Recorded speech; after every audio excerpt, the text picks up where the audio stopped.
ہے بچھونا سکینہ بولے بیٹی سے سبت پیامبر بات میرے نہ رونا سکینہ رحم الله من قرأ الفاتحة. اللهم صل على محمد.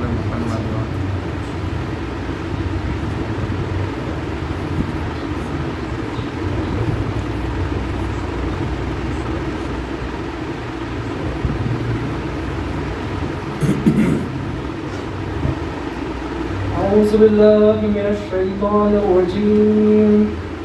بسم الله الرحمن الرحيم. الحمد لله رب العالمين.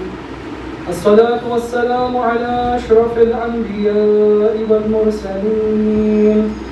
خاتم النبيين رحمة للعالمين أبي القاسم محمد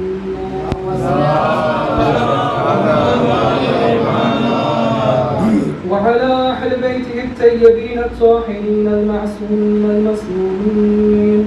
وأصحابه المنتجبين. أما بعد فقد قال الله سبحانه وتبارك وتعالى في محكم كتابه الحكيم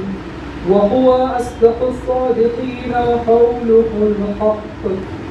بسم الله الرحمن الرحيم. قل لا أسألكم عليه أجرا إلا المودة في القربى.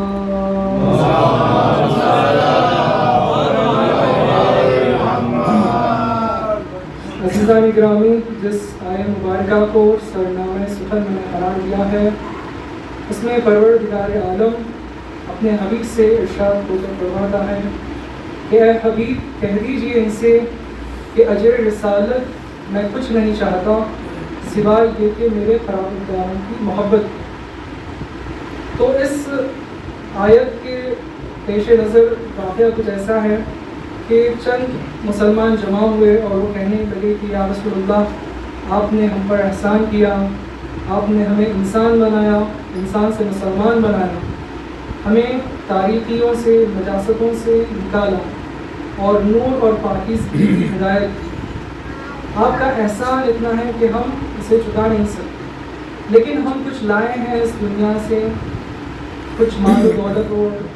تاکہ آپ کے اس احسان کا ہم کچھ بدلہ چکا سکیں. تو رسول اللہ کے لیے یہ فرمایا ہے اللہ نے کہ رسول کلام ہی نہیں کرتے جب تک کہ اللہ کی وحی نازل ہو. سبحان اللہ. لہٰذا اس مقام پر رسول اللہ خاموش ٹھہر گئے. اسی اثنا میں جناب جبرائیل علیہ السلام آیت لے کر آئے، اور وہ آیت جو ابھی میں نے آپ کو تلاوت کر کے سنائی. تو اب پتہ یہ چلتا ہے کہ اگر ہم واقعی طور پر اجر رسالت ادا کرنا چاہتے ہیں تو اہل بیت علیہ السلام یعنی رسول اللہ کے قرابت داروں سے محبت کریں. اور یہ محبت کا تقاضا اور ایک مثال یہی ہے کہ آپ لوگ فرش عزا پر آئے ہیں اہل بیت کی محبت، کیونکہ کل امام حسن مشتبہ علیہ السلام کی ولادت باسعادت تھی.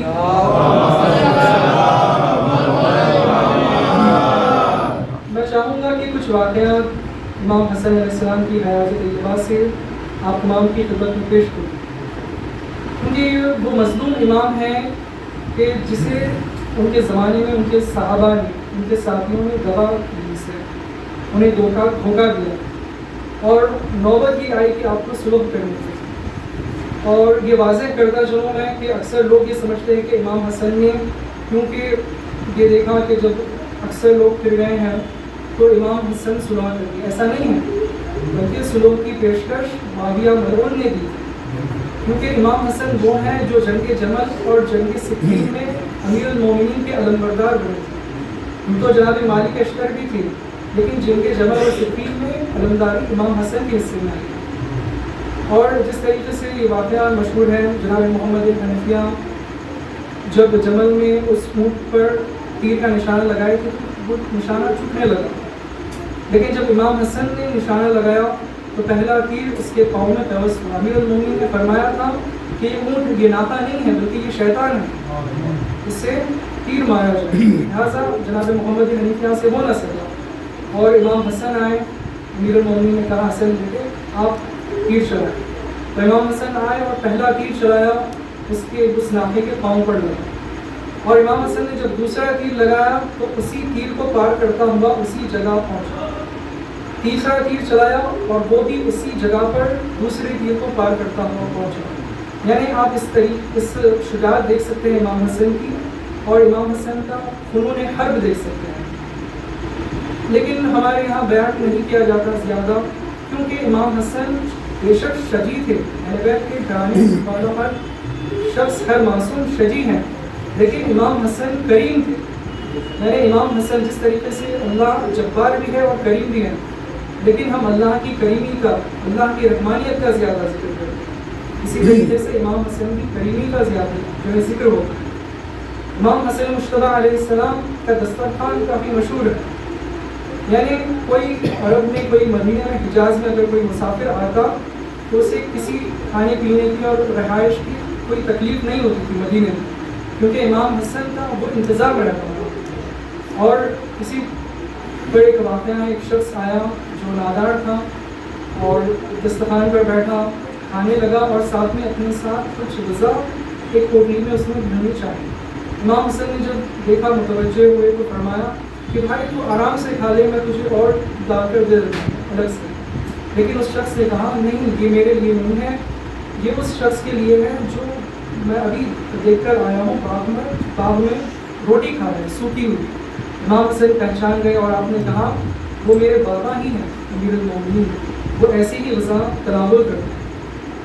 بہرحال امام حسن مجتبیٰ علیہ السلام کی جو شباہت ہے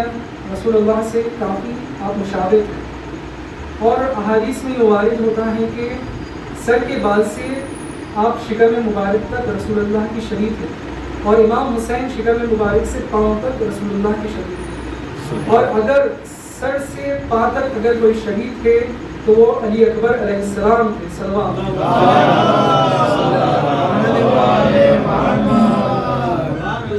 اور امام حسن اور امام حسین کے بارے میں یہ ملتا ہے کہ رسول اللہ یہ نمازوں کو بہت چاہتے تھے اور بار بار صحابہ سے تاکید کرتے تھے کہ جان لو یہ میرے نواسے حسن و حسین ہیں۔ حتیٰ کہ ایک روایت ایسی بھی ہے جس میں رسول اللہ نے فرمایا کہ حسن اور حسین امام ہیں، چاہے صلح کرے تب بھی امام ہے، چاہے جنگ کرے تب بھی امام ہے۔ یعنی رسول اللہ نے بشارت دی تھی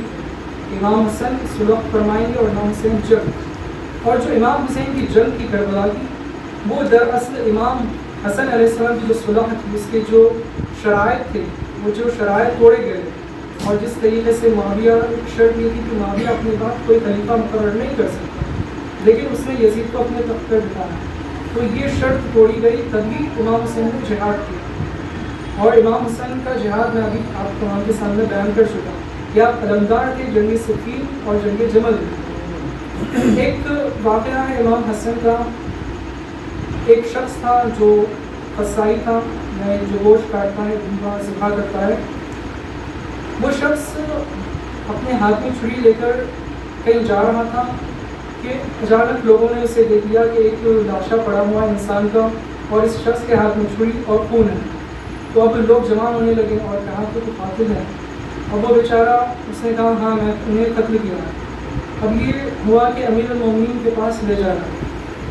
کیونکہ امیر المومنین علم لدنی رکھتے تھے اور علم غائب رکھتے تھے۔ امام نے فرمایا کہ تو نے قتل تو نہیں کیا، پھر تو کیوں کہتا ہے کہ میں قاتل ہوں؟ تو وہ سر جھکا کر کہنے لگا کہ مولا میں دراصل دمبی کو ذبح کر رہا ہوں، میرے بکرے کو ذبح کر رہا تھا، اسی دوران رفع حاجت درکار ہوئی، میں وہاں سے گیا اور جب میں راستے میں جا رہا تھا تو یہ لاشا پڑا دکھا، اس سے پہلے کہ میں قدم آگے بڑھاتا لوگ جمع ہو گئے اور لوگ کہنے لگے کہ تو نے قتل کر دیا۔ تو پھر اتنے میں ایک شخص آیا تھا، وہ کہنے لگا کہ میں قاتل ہوں، تو امیر المومنین نے کہا کہ اس کا فیصلہ حسن کے سپرد کیا جائے، لہٰذا امام حسن تمثیلی کے عالم میں ایک شخص وہ ہے کہ جس پر لوگوں نے تہمت لگائی کہ یہ قاتل ہے، اور ایک شخص ہے جو اپنا اقرار کرتا ہے کہ نہیں قتل میں نے کیا ہے۔ میں نے جب دیکھا کہ لوگ جمع ہوئے اور اس قصاب کے خلاف وہ لوگ کہنے لگے کہ تم نے قتل کیا، تو میرے دل میں رحم آیا اور میں یہ چاہا کہ میری وجہ سے ایک ناحق کا زخم کیوں گئے، لہٰذا اس نے اقرار کیا اصل قاتل میں ہوں۔ اب امام حسن مشتبہ علیہ السلام تشریف لائے محفل میں اور لوگوں نے امام حسن کو سارا واقعہ سنا۔ امام حسن نے کہا کہ دونوں کو بخش دیا جائے، وہ لوگ محو حیرت میں ہو گئے، اللہ ایسا ممکن ہے۔ لہٰذا امام حسن مشتبہ نے فرمایا پہلا شخص تو ہر حال میں بے قصور بے گناہ ہے،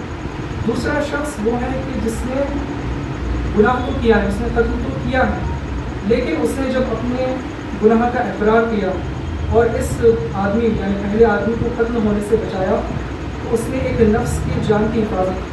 سبحان اللہ۔ اور اللہ قرآن مجید میں فرماتا ہے کہ جس نے ایک نفس کو حیات سبحان دی اللہ، گویا اس نے ساری انسانیت کو حیات دی۔ سبحان اللہ۔ لہٰذا یہ دونوں کو بخش دیا جائے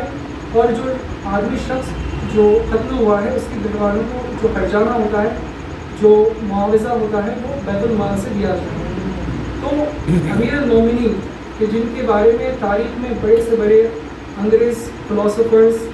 امام علی علیہ السلام کی عدالت پر کئی کتاب لکھ چکے ہیں، تو یعنی امیر المومنین کی عدالت کا وہ عالم تھا، لیکن امیر المومنین اتنی عدالت کرنے کے باوجود اپنے پسر امام حسن مشتبہ کو عدالت کے لیے سامنے پیش کیے۔ تو معلوم یہ ہوتا ہے کہ شجاعت حیدری، عدالت علوی اور رسول اللہ کی تمام اوصاف امام حسن میں موجود۔ سبحان اللہ۔ اور اس سے بڑھ کر کیا امام حسن کی فضیلت بیان ہو کہ امام حسن کے پیچھے امام حسین نماز پڑھا کرتے تھے۔ سبحان اللہ۔ جب تک امام حسن حکم دیا کرتے تھے امام حسین اسے بجا لایا کرتے تھے۔ سبحان اللہ۔ اور اسی طریقے سے عہد امام علی میں جب ظاہری خلافت مولا کو ملی تو جیسا آپ جانتے ہیں امیر شام نے، اور کہ میں اسے فقیر کہوں گا،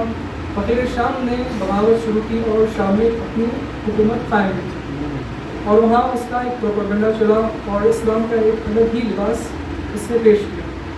اور یہاں پر امیر المومنین کی خلافت کوفے میں تھی۔ اب روم کا بادشاہ تھا، اسے معلوم ہوا کہ اسلام پھیلا ہے، لیکن اسلام میں اب دو خلافتیں ہوں گی،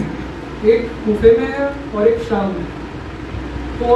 ظاہر ہے وہ کنفیوز ہوا اور اس نے اپنے سفیر کو بھیجا معاویہ کی جانب اور مولا علی کی جانب، اور کہا کہ آپ کی طرف سے ایک نمائندہ بھیجے، میں انہیں مدعو کرنا چاہتا ہوں۔ لہٰذا معاویہ کی طرف سے یزید ملعون گیا اور امیر المومنین کی جانب سے امام حسن مشتبہ علیہ السلام تشریف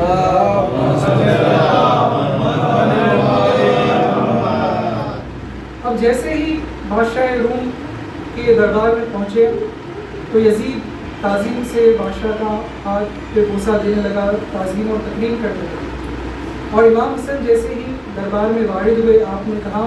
کہ الحمدللہ خدا نے ہمیں مجوسی، یہودی اور عیسائی نہیں بنایا بلکہ خالص مسلمان بنایا۔ سبحان اللہ۔ اب یہ دیکھ کر وہ امام حسن کی شخصیت سے متاثر ہوا اور پھر اس نے کہا کہ میرے پاس کچھ تصاویر ہیں، میں چاہتا ہوں کہ آپ لوگ اس کی شناخت کریں۔ لہٰذا کچھ تصاویر اس نے پیش کی تو یزید ملعون دیکھ کر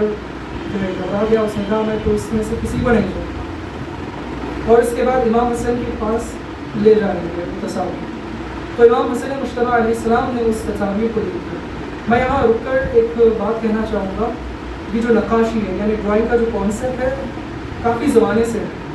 اور بادشاہ روم کے پاس جو تصاویر تھے وہ انبیاء کی تصاویر تھے۔ اب جب امام حسن مشتبہ کے پاس وہ تصاویر لے گئی تو امام حسن مشتبہ نے کہا کہ پہلی جو تصویر ہے وہ جناب آدم علیہ السلام کی ہے، دوسری جناب نوح علیہ السلام کی ہے، تیسری جناب ابراہیم،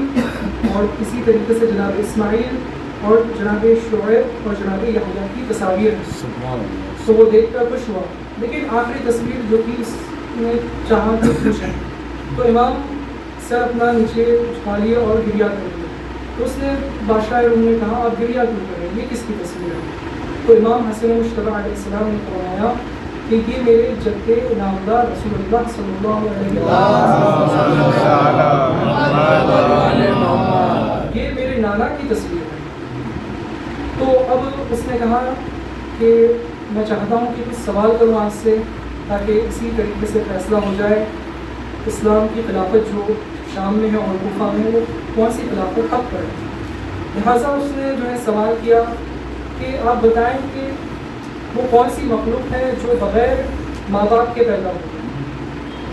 اب جو ہے کیونکہ وہ جان چکا تھا یزید کو تصاویر دیکھ کر ہی پہچان نہ سکا تو اس نے یزید سے سوال کرنا بھی گوارا نہیں کیا.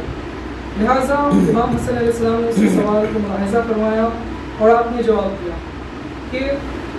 7 مخلوقات ایسی ہیں جو بغیر ماں باپ کے اس دنیا میں آئی ہیں. تو وہ تو سمجھا کہ ایک مخلوق ہوگی یا 2. وہ محب حیرت سے جو ہے کہنے لگا کہ بتائیے کتنے جو ہے کیا مخلوقات ہیں. تو امام حسن مجتبیٰ علیہ السلام نے فرمایا کہ حضرت آدم علیہ السلام بغیر ماں باپ کے آئے ہیں پہلے,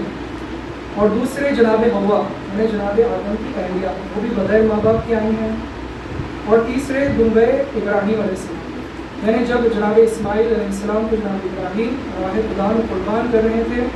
تو جو دنبا آیا تھا وہ بغیر ماں باپ کے پیدا اور مخلوق ہے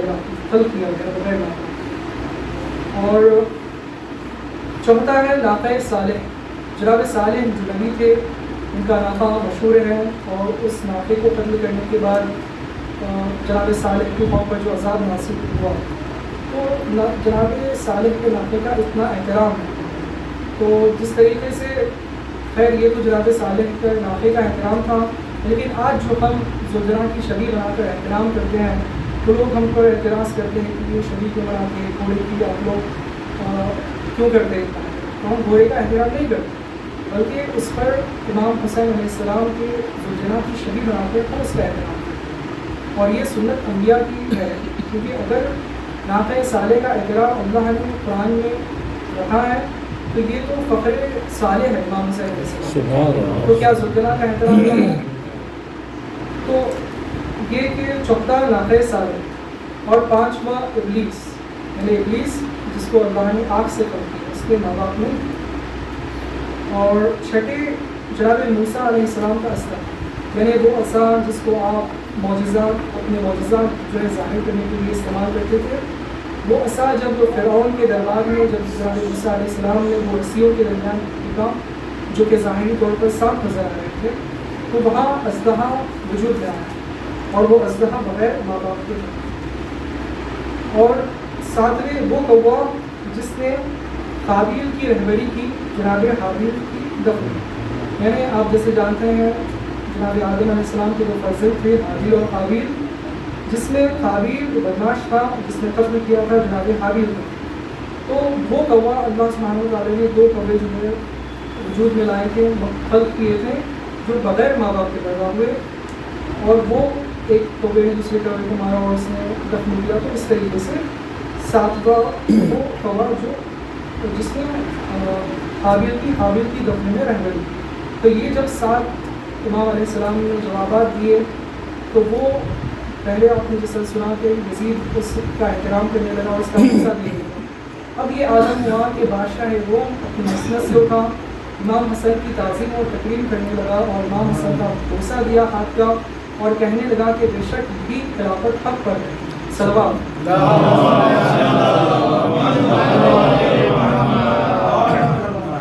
اب امام حسن علیہ السلام کے بارے میں ایک تہمت یہ لگائی جاتی ہے, میں چاہ رہا تھا کہ یہ بیان نہ کروں, لیکن اکثر آج کل سوشل میڈیا پہ یہ ہے کہ معاذ اللہ جانے امام حسن سے جو ہے 120 شادیاں ہوئی ہیں, آپ نے کی ہے. لوگ آپ کو لاتے تھے, اپنی بیٹیاں دیتے تھے اور کہتے تھے کہ ہماری نسبت اگر آپ سے ہو جائے تو ہم بھی سعادت کی خاندان سے ہوتے ہیں. اور اس پر معاذ اللہ امام حسین جناب امام حسن مجتبیٰ کو ڈالتے تھے اور کہتے تھے کہ بھیا آپ کیوں کر رہے ہیں شاید, یہ سراسر بنی امیہ کی گڑی ہوئی احادیث ہے. احادیث بھی نہیں, میں کہوں گا کہ جعلی جو ہے ان کی پروپیگنڈا ہے, اور یہ اب تک بیان ہوتی ہے. تو یہ امام حسن کی بڑی جو ہے مظلومی ہے, اور تہمت ہم پر یہ لگایا جاتا ہے کہ آپ امام حسن کے استاد ہیں, آپ امام حسن کو جو ہے اہمیت نہیں دیتے ہیں, ان کے واقعات آپ بیان نہیں کرتے. دراصل امام حسن کا قاتل معاویہ ہے, ہم اس پر لعنت کرتے ہیں. اگر امام حسن کے ہمدرد ہیں تو آپ بھی تو لعنت کریں. امیر المومنین کا قاتل بھی معاویہ ہے, اسی نے امام حسن اور امام علی علیہ السلام کے قاتلوں کو تیار کیا تھا. لیکن یہ منافقت ایسا وہ کہتے ہیں کہ شیعہ امام حسن کو نہیں مانتے، ہاں یہ ہماری بزم میں رہتے ہیں، امام حسن کا جو دسترخوان ہوتا ہے اس سے سرفراز ہوں، اس سے تبرک لے کے جائیں، نہ صرف مادی تبرک بلکہ روحانی تبرک۔ ہمارے یہاں امام حسن کے بے شمار فضائل ہیں، امام حسن کریم اہل بیت ہے، یوں تو تمام اہل بیت کے 14 کے 14 معصومین کریم ہیں، جس طریقے سے خمر بنی ہاشم کے لیے ہے کہ بنی ہاشم کا چاند، کیا 14 معصومین بنی ہاشم کے چاند نہیں ہیں؟ نہیں، 14 معصومین بھی ہیں، لیکن جو نمایاں خصوصیت ہے وہ باب الحوائج ہے، لہٰذا باب الحوائج کو خمر بنی ہاشم کہا ہے۔ اسی طریقے سے امام حسن اشتباہی کریمی کا یہ عالم تھا کہ آپ کو خاص طور سے کریم اہل بیت کہا گیا۔ میں اپنی گفتگو کے سمیٹتا ہوں اور اسی اس میں عنوان میں، کیونکہ اب ایام آ رہے ہیں امام امیر المومنین کی شہادت کی، میں کل ہی دیکھا حالانکہ عراق میں 16 رمضان المبارک ہے لیکن ابھی سے لوگ آمادہ ہوئے ہیں، کیوں؟ کیونکہ ماہ سیام ماہ محرم ہے، یہاں عظیم شہادت ہے امیر المومنین، یہ وہ شہادت ہے کہ جس پر عرش لرز گیا، جبرائیل نے صدا کہ امیر المومنین ختم کر دیے، عرش الہی کا حور و غلمان اور ملائکہ گریہ کرتے، وہ یتیم بچے جس کی مولا امیر المومنین کفالت کرتی، وہ بچے جو یہودی تھے مسلمان بھی نہیں۔ معلوم جب یہ ہوا کہ امیر المومنین کو شیر کی ضرورت ہے، یعنی دودھ کی ضرورت ہے، جس سے امام کے زخم پر تھوڑا سا جو زخم ہے مولا کا وہ زخم کم ہوگا اور اس میں درد کم ہوگا، تو تاریخ گواہ ہے کہ کوفے کی گلیوں میں ہزاروں بچے اپنے ننھے ہاتھوں پر دودھ کا پیالہ لے کر امیر المومنین کے در پر، لیکن ہائے کربلا میں کچھ اور منظر تھا، جب حسین ابن علی نے فقط ایک بوند پانی کی سوال آپ کی عاشقیہ کے سامنے، تو کوئی ایک بوند پانی دینے والا نہ تھا۔ ہاں آپ جیسے جانتے ہیں جب امیر المومنین کو ضربت لگی تو تاریخ یہ بتاتی ہے کہ امیر المومنین نے اپنے درمیان جو خاک تھی وہ خاک کو لیا اور اپنے سر پر ڈالا۔ ہائے امیر المومنین، میں یقیناً آپ کا زخم تازہ تھا، یقیناً آپ کا زخم کافی گہرا تھا، لیکن کچھ لمحات کے لیے آپ نے خاک ڈالی، آپ کے ہاتھ تو موجود تھے، لیکن ہائے عباس پر وہ گرز لگا کہ عباس کے دونوں بازو نہ تھے۔ اس طریقے سے عباس پر وہ گرز لگا اور عباس جب آئے گھوڑے، ہر شہید گھوڑے سے جب آیا زمین پر تو اس کے 2 ہاتھ اور 2 بازو سلامت تھے، لیکن عباس ان کے بل زمین کربلا پر گئے۔ ہاں عزیزان گرامی، سیدانیوں کا گریہ بلند ہوا۔ امیر المومنین نے کہا کہ حسن بیٹا، میں یہ نہیں چاہتا کہ میرے بیٹیوں کی آوازیں میرے چاہنے والوں تک پہنچے، کہا کہ چاہنے والوں کو جو ہے یہاں سے آگے بڑھا دیا جائے اور یہاں فقط میں اور تمام اہل بیت ہیں۔ تو وہ علی کہ جسے اپنے بیٹیوں کے گریے کی آواز اپنے وفادار صحابہ کے درمیان بھی سننا ناگوارا تھی، آئے وہی کفار پر شہزادیاں بغیر بے پردہ چادر آئے اور پسے پشت ہاتھ بندھے ہوئے ہیں، اور لوگ یہ کہتے ہیں کہ یہ باغی کی بہن ہے، لوگ صدقے کے کھجور پھینکتے ہیں، لوگ گرم پانی ڈالتے ہیں، لوگ پتھر اور آگ پھینکتے ہیں، یہ عالم ہو گیا تھا سادات کا۔ ہاں عزیزان گرامی، ہر غم بے شک اہل بیت کا ہمارے لیے بڑا دردناک ہے، لیکن جب ہر غم کی معراج دیکھی جائے تو وہ غم ہمیں حسین ابن علی، ہم نے دیکھے کہ 72 ٹکڑے جگر کے جناب حسن مشتبہ کے بہن نے دیکھے، لیکن اس بہن نے قلعہ زینبیہ سے حسین ابن علی کا سلسلہ ہوتے ہوئے دیکھا، اور وہ کہہ رہی تھی کہ اے عمر سعد، کیا تم نہیں جانتا کہ یہ نواس رسول ہے، یہ وہی نواسا ہے کہ جس نے ملکوں کا رسول اللہ بوسہ دیا کرتے ہیں۔ ہاں عزیزان گرامی، حسین کی شہادت کو زینب نے دیکھا، کیا کیا ظلم زینب نے سہے ہے، اسی لیے زینب کو ام المصائب کہا جاتا ہے۔ زینب نے اپنی ماں کا شکستہ پہلو دیکھا، محسن کی شہادت دیکھی، بلکہ میں یہ کہوں کہ رسول اللہ کی شہادت زینب نے دیکھی، یعنی سارے پنجتن کا خاتمہ زینب کے سامنے ہوا ہے، اور وہ زینب جو ام المصائب ہے۔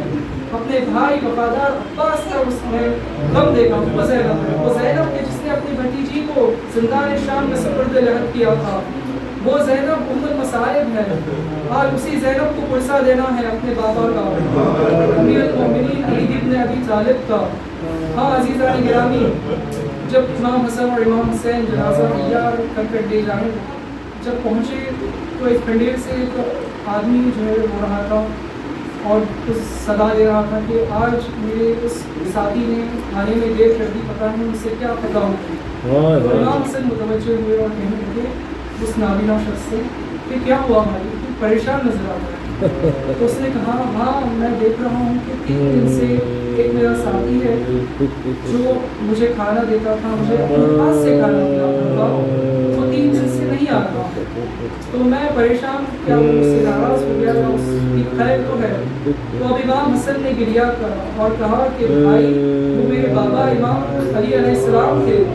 وہ غریبوں اور بیواؤں اور ناداروں کے سہارے تھے، وہی تیرے پاس آتے اور تجھے رضا فراہم کرتے اور تیری خدمت کرتے تھے. آج ان کی شہادت ہو گئی ہے. اب جیسے ہی اس نے سنا تڑپ کر بے ہوش ہو گیا. تو جب فرش سے افاقہ ہوا تو اس نے کہا کہ مجھے میرے مولا کے پاس لے جایا جائے. اب جب مولا کے پاس لے جایا گیا تو اس نے اتنا گریہ کیا کہ تاریخ بتاتی ہے کہ وہ گریہ کرتے کرتے اس دنیا سے گزر گیا. انا للہ و انا الیہ راجعون. وزند خزائنہ وتسلیما للامت. ہمارے یہاں ہم سے اس عزاداری کو قبول فرما. ہمارے یہاں دنیا میں جہاں جہاں مومنین و مومنات ہیں ان جان مال سے تعلق کی حفاظت فرما. ہمارے یہاں مومنین شام، مومنین نائجیریا، مومنین افغانستان، پاکستان، سیریا، ایران، حجاز اور عراق کی اور افغانستان کی حفاظت فرما. ہمارے یہاں امام زمانہ علیہ السلام کے ظہور میں تعجیل فرما. امام زمانہ کے اعمال و انسان میں ہمارا شمار فرما. ہمارے یہاں جنت البقیع کے لیے 100 سال مکمل ہونے والے ہیں. عالم بقیع علیہ السلام کے وضو کی جلد از جلد تعمیر ہو جائے. امام زمانہ کے ظہور میں تعجیل فرما. آپ تمام سے گزارش ہے کہ ایک مرتبہ سورہ الحمد اور 3 مرتبہ سورہ اخلاص کی تلاوت فرما کر الحاج مرزا مجتبیٰ احمد مرحوم ابن مرزا محمد رضا الدین مرحوم کی لیے ارشاد فرما.